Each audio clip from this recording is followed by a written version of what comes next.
बजा बिगुल चुनाव का, तीव्र है सियासी रण का शंखनाद। सियासी कुरुक्षेत्र की मिट्टी भी है अब जंग को तैयार।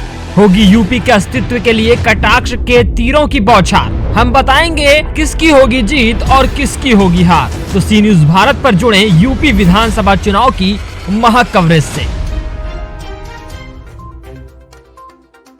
नमस्कार, मैं हूं अखिलेश पांडे और आप सभी दर्शकों का सी न्यूज भारत के खास प्रोग्राम नेताजी का हिंद में हार्दिक स्वागत करता हूं। नेताजी का हिंद के इस अंक में हम आपको ले चलते हैं गोंडा जनपद, जहां हमारे संवाददाता ने आज सपा प्रत्याशी रामभजन चौबे से बातचीत की। अब इस बातचीत में उन्होंने कहा कि समाजवादी पार्टी ने उन पर भरोसा दिखाकर उन्हें टिकट दिया है। इसके लिए वो हृदय से समाजवादी पार्टी के शीर्ष नेतृत्व का धन्यवाद करते हैं। रामभजन चौबे ने इस बातचीत के दौरान सपा पार्टी के द्वारा जारी किए गए घोषणा पत्र के भी विषय में विस्तार से बताया। इसके अलावा उन्होंने कहा कि हमारे क्षेत्र में सबसे बड़ी समस्या आवारा गौवंश है, जिसके लिए अगर मैं विधायक बनता हूं तो सबसे पहले व्यवस्था करूंगा और किसानों की सारी परेशानी को दूर करना भी मेरी जिम्मेदारी रहेगी।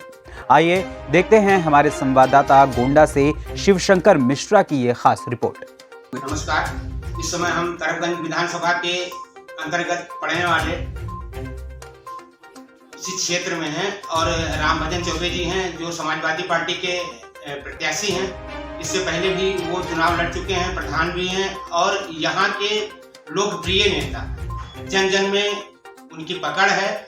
हर लोग यही कहते हैं कि रामभजन जी इस बार अगर विधायक बनते हैं तो हम लोगों का जो दुख और दर्द है वो दूर हो जाएगा। उसी को लेकर हम इस समय पहुंचे के हैं रामभजन चौबे जी के आवास पे और उनसे आइए जानते हैं कि किस तरीके से जनता का रुझान है और क्या समस्याएं जनता की हैं।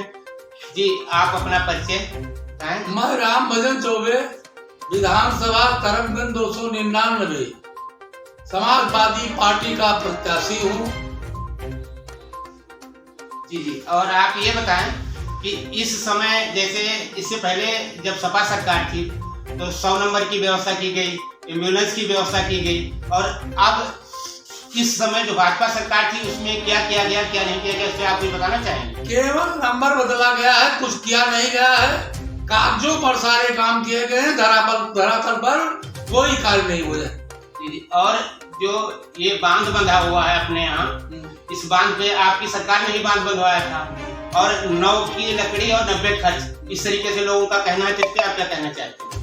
मैं ये कहना चाहता हूँ कि हमारे राष्ट्रीय अध्यक्ष जी ने एक निर्णय लिया है कि इस बांध को हम पक्का कराएंगे और बांध के बगल में 3 सेट का निर्माण करा करके अंदर के शरणार्थियों को बरसात में बाढ़ आने पर उस 3 सेट में आए और हमारा जो बंधा हो पक्का होगा और अपने जानवरों को लेकर के 3 सेट में अपना रहें, ये हमारी व्यवस्था होगी। जी, और आपके विधानसभा क्षेत्र में लोगों का ये कहना है कि जो शेड्यूल कास्ट के लोग हैं वो लोग आपको बहुत अधिक चाहते हैं। ऐसा क्या है? क्या हमने 12 में चुनाव लड़े थे बसपा से, तो सारे दलित समाज हमें छोटे काशीराम कहा करते थे और आज भी वो दलित समाज हमारे साथ पूरा का पूरा जुड़ा हुआ है।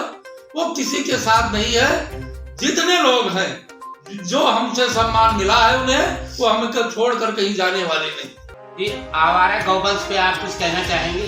ये पशुओं के आवारा वंश पर जो किसानों के फसल की तो क्षति होती ही है, साथ साथ हमारे किसानों की हत्या भी तमाम हो गई है पर आवारा पशुओं द्वारा। उससे निजात पाने के लिए इन आवारा पशुओं को जंगलों में छोड़ने का काम होगा। हर गांव में गौशालाएं बनाई जाएंगी तथा मारे गए किसानों की जिस गौओं ने हत्या की है उनको 5-5 लाख रुपए मुआवजा दिया जाए। समाजवादी पार्टी का जो घोषणा पत्र है उसमें बिजली और अन्य सुविधाएं देने की बात कही गई, उस पर आप कुछ प्रकाश डालेंगे? जी, हमारी घोषणा पत्र में राष्ट्रीय अध्यक्ष जी ने कहा है कि हम 300 यूनिट बिजली हर कनेक्शन धारक को फ्री देंगे। नलकूप चालक की तो सिंचाई की व्यवस्था है फ्री होगी और गन्ने का भुगतान ये 15 दिन में कराया जाएगा और जितने बिल बकाए हैं उसको भी समाजवादी सरकार जमा कराने का काम करेगी और घोषणा पत्र में ये जो 5 किलो राशन ये देते हैं और इन्होंने कहा है मार्च तक देंगे, केवल चुनावी जुमला है। लेकिन हमारी सरकार ने कहा है कि हमारी समाजवादी गवर्नमेंट बनने पर पूरे 5 साल तक हम इस गल्ला को फ्री देने का काम करेंगे। और शिक्षा मित्रों को जो सहायक अध्यापक पर भर्ती हुए थे और 40,000 रुपया वेतन पा करके फिर वापस चले आए हैं शिक्षा मित्र पद पर, उन्हें फिर से सहायक अध्यापक की भर्ती पर नियुक्त किया जाएगा। तथा 2005 से जिन पेंशन हमारे राज्य कर्मचारियों के पेंशन बंद कर दिए थे भाजपा गवर्नमेंट में, उसको फिर से बहाल करने का काम किया जाएगा। धन्यवाद। ये थे तरगंज विधानसभा के समाजवादी पार्टी के प्रत्याशी श्री राम बच्चन चौबे जी, उन्होंने अपनी बात रखी। मैं शिवशंकर मिश्रा, सी न्यूज भारत, गोंडा। फिलहाल नेताजी का इनके इस अंक में इतना ही। देश दुनिया की तमाम खबरों के लिए देखते रहें सी न्यूज भारत। हर खबर आपके साथ, आपके हाथ।